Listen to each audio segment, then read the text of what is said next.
Sairam, Arun Ramachandran is with us today. Sairam. You've been part of the Atlanta Sai Center, involved in the SSE group as a teacher and directing some of the SSE offerings during Ishwarama Day and birthday celebrations in past years. Tell us about your journey to Swami. Sairam. I came to Swami's fold when I was 5 years old, and the first person to bring me into Swami's fold were my SSE teachers. So my journey started off in Bal Vikas with Group 1, Group 2, Group 3, all the way till I was 18. So the entire time, it was my SSE teachers who were molding me completely. And I started going to all Sai events, and slowly my parents joined and the rest of the family. So that's how our introduction to Swami began. And the entire time that I was in SSE or till I was in my teenage years, I have never had the opportunity to go to Puttaparthi to see Swami. So it has always been the case where he would always come closer physically. It is not even like in dreams or something. Like I grew up in a city called Trichy, and Swami would always come close to Madurai, Kodai in almost every summer. So my physical interactions with Swami has always been at Kodai and at Madurai. I've never had an opportunity to visit Puttaparthi till I was 28. And as I was growing up, it was always this, I would like to call him as my GPS, like my guidance and protection satellite, or my grace and protection satellite, however you want to put it. Because no matter where I was, Swami was making sure that I was comfortable, I was taken care of, and I was always protected. When I finished my high school, I got admission in a university called BITS Pilani, which was all the way in the north, and I was living in the south. So at 18, I'm actually going to a city where I have no clue. It's a desert. I have no clue where I was, what I'm supposed to do. The first thing that I do when I got my dorm room was, we had individual rooms. I put up a big poster of Swami. I was setting my bed, I was setting my puja space, and the next day my dad was about to leave me all alone for the next 5 years. And the next morning, there's this dad and son who was walking by, and suddenly the dad with full excitement exclaims, "Sairam!"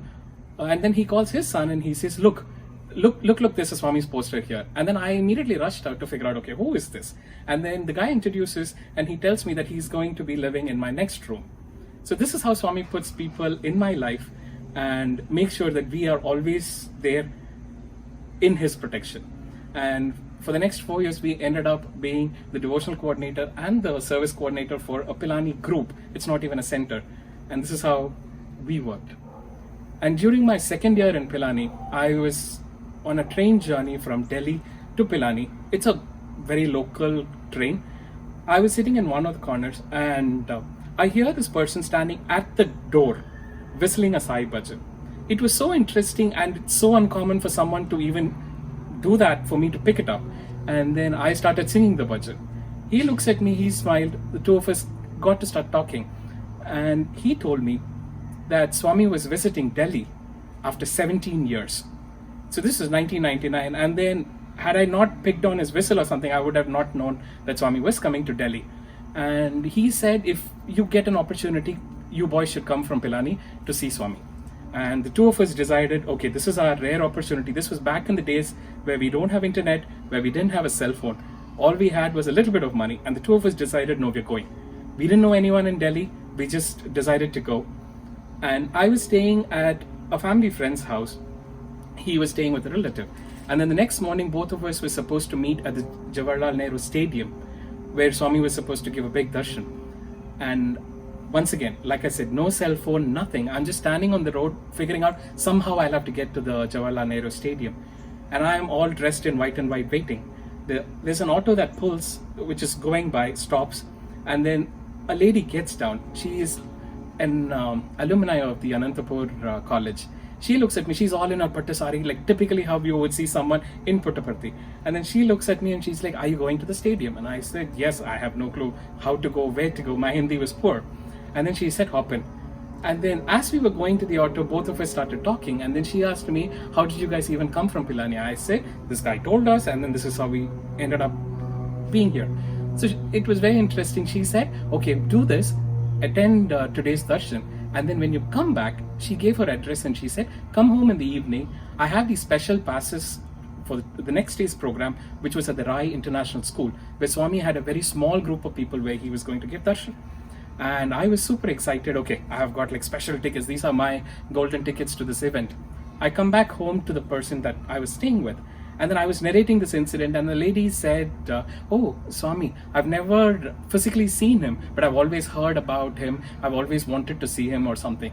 And for some reason, I just thought, okay, these 2 tickets that I have, let me give it to her, because I just had the darshan the previous day.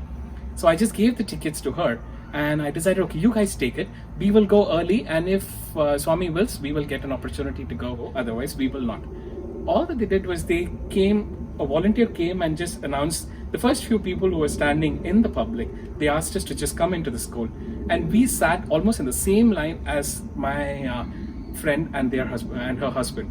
So it's pretty much like the 2 VIP tickets that we gave her.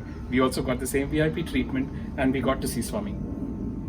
So these are like small instances where I would say it's like he was always looking after us. He was making sure that I'm being protected and I'm being cared. And like I said, after 28 years of being in Swami's fold, the very first time that I even got the golden opportunity to go to Puttaparthi and see Swami was with the Atlanta Sai Center. In 2007, we went as a big group, and that was the very first time I go to Puttaparthi. I land there. I had an invitation in hand, and by the time I reached Parthi, it was almost like 2 in the afternoon. I took a shower and I just rushed to the main place, and I said, I have an invitation in hand. Is there any way possible that I could give it to Swami? And then the person at the gate went on and on saying, it's like, don't you know you're supposed to come early? Especially when you have an invitation, you can't just show up like this. And I'm like, I'm so sorry. I just landed this morning and I'm right here. He said, okay, I'm going to put you in a position in the line. We will see if Swami comes closer to you, and we'll see your luck. So he puts me at a point where Swami's car, when it normally comes, it'll make a turn, and I was sitting right in that corner. And 3 o'clock, I go sit in my position, hoping it's like, okay, I have my invitation in hand. I'll have to somehow make sure that Swami gets it. And this is my very first opportunity being in Puttaparthi. So there's excitement, fear, anxiety, everything mixed in me. Swami's car is coming all the way. Stop, goes, didn't stop anywhere. And then as he is making the turn, the car stops. He looks at Satyajit and he says, Aditi's go. So Satyajit is in that hurry, just comes, and then he just picked up the invitation. He walks in. Swami looks at me, gives a very nice Abhyahasta blessing, and he just keeps going. So once again, I did not have any words. I don't know if I was jet lagged or shocked or nervous. I felt that bliss completely filling me up. And this was the same year in 2007 when the Atirudra Yajna was happening in Madras.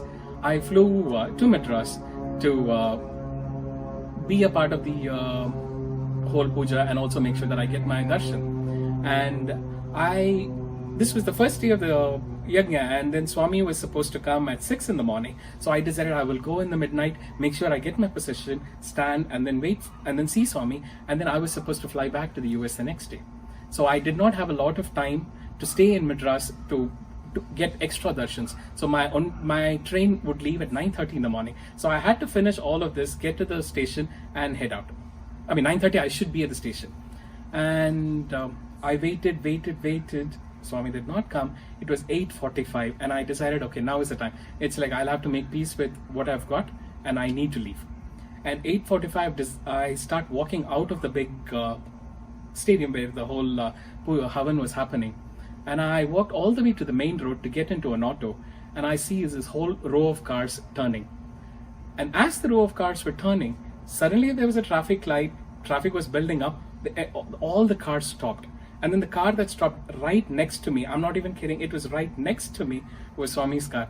He rolls down the window, looks at me again, gives a quick nod, and I got my answer. So, like I said, he's always been the satellite that has always shown his love, protection, grace, and blessings all the time.